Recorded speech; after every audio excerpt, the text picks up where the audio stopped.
शाळा म्हणजे समाज घडवण्याची कार्यशाळा आहे. या कार्यशाळेमध्ये ज्या पद्धतीने समाजाला घडवण्यासाठी बालकांना संस्कार दिले जातात, त्यांना लौकिक शिक्षणाच्या माध्यमातून सामाजिक सोपस्कार दिले जातात आणि त्या सामाजिक सोपस्कारांमधून एक चांगली देशासाठी पिढी घडवण्याचं काम या शाळेचं आहे. आणि ही शाळा म्हणजे फक्त शाळेपुरतं मर्यादित राहत नाही, ज्ञानदानापुरतं मर्यादित नाही राहत नाही, तर या शाळा म्हणजे सामाजिक शिक्षणाच्या एक खूप मोठ्या केंद्रबिंदू आहेत. आणि आता या शाळांवरच घणाघात झालाय. ज्या पद्धतीने वैद्यनाथ विद्यालयाच्या विद्यार्थ्यांनी आपले गेल्या 1 महिन्यापासून वर्गच होत नाही, तासच होत नाहीत, आणि या तासा होत नसल्यामुळे आमचा जो अभ्यासक्रम आहे त्याला कसल्याही पद्धतीची दखल या शाळांकडून घेतली जात नाहीये, अशी कैफियत मांडत त्यांनी आंदोलनाचा पवित्रा घेतला.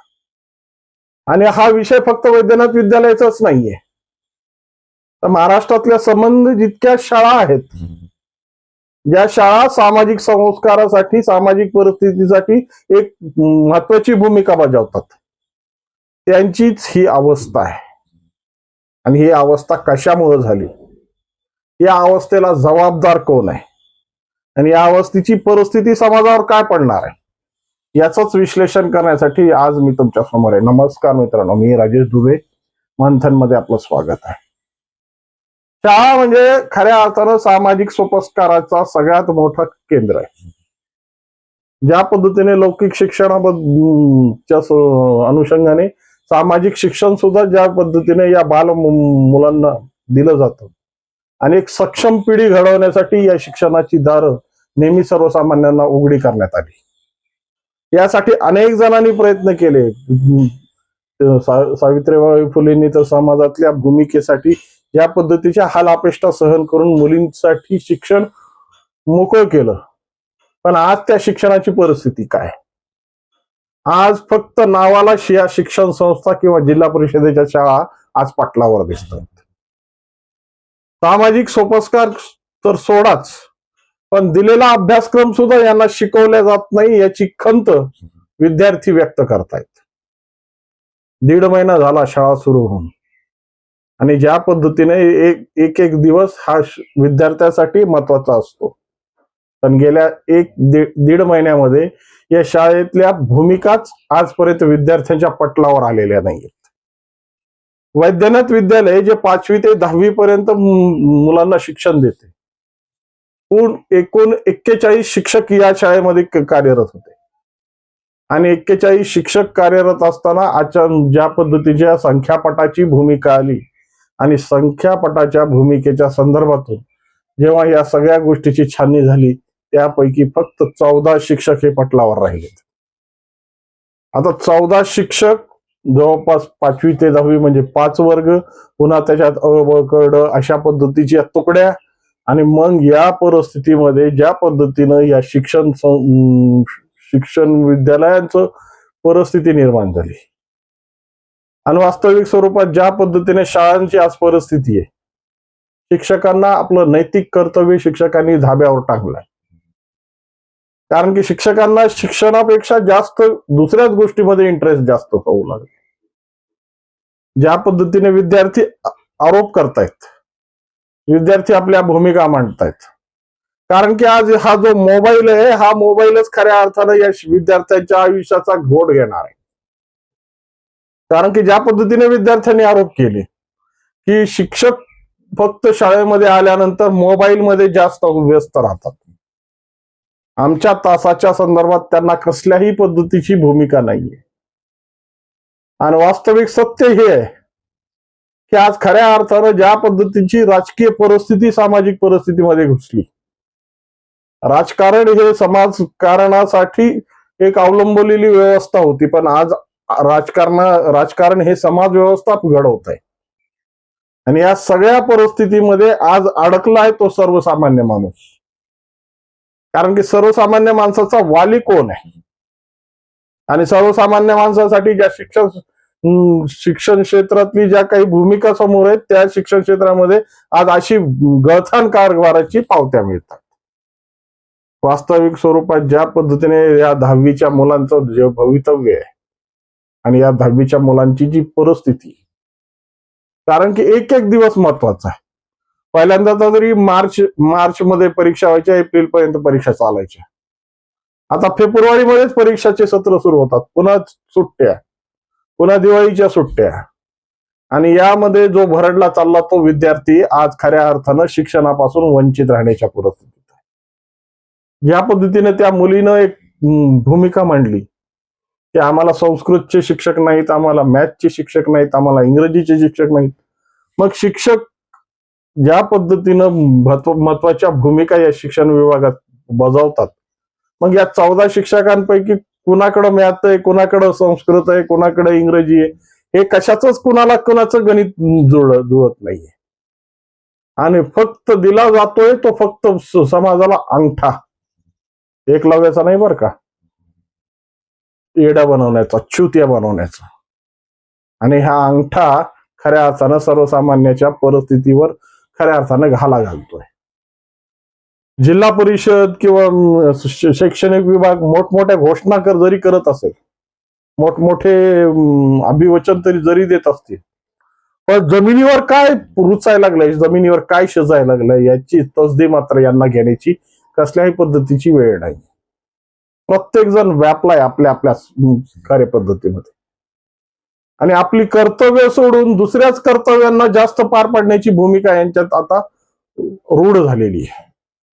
त्यामुळं परळीच्या विद्यार्थ्यांनी ज्या पद्धतीचा आक्रमक पवित्रा घेतला आणि वास्तविक स्वरूपात जी हक्क आहे, जी मूळ आमचा बेस आहे, त्या बेसलाच खऱ्या अर्थानं या सगळ्या मंडळीने धक्का पोहोचवला.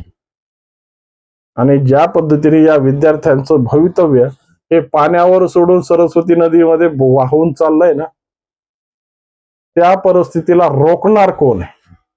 कारण की परळी म्हणलं तर खऱ्या अर्थानं पॉवर स्टेशन, एकीकडं पंकजा मुंडे, दुसरीकडं धनंजय मुंडे, अशा 2 दिग्गजांचा तो गड आहे.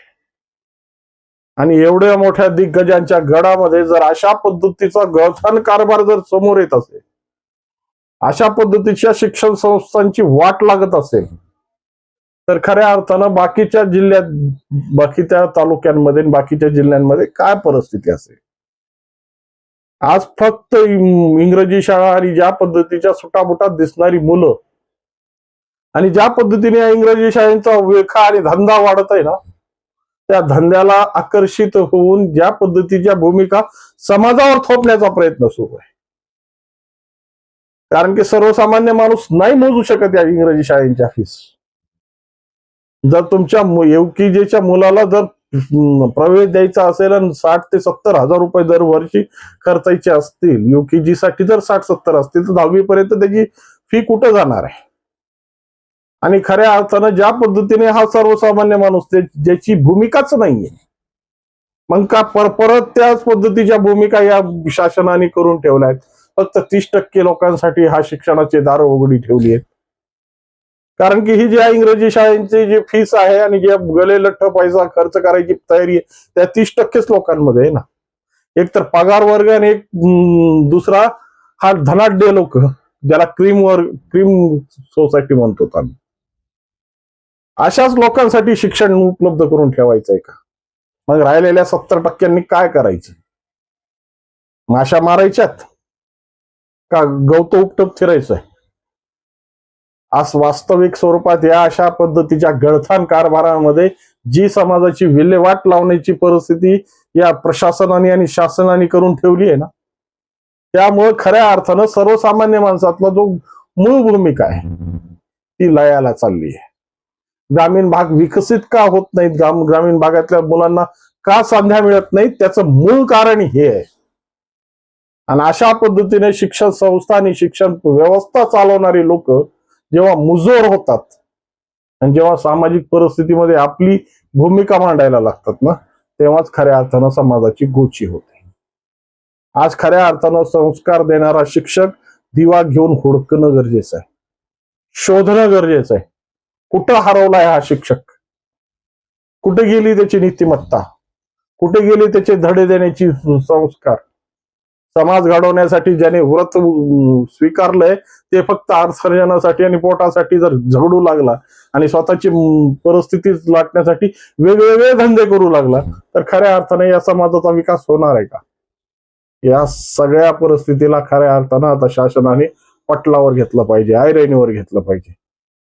आणि खऱ्या अर्थानं जे शिक्षण हे वाघिणीचं दूध म्हणलं जातं, आज ते शेळीचं सुद्धा राहिलेलं नाही. वाघिणीचं तो सोडा, शेळीचं सुद्धा राहिलेलं नाही. शेळीचं दूध तरी आयुर्वेदिक आहे आणि कमीत कमी म्या करायला तरी भाग पडत.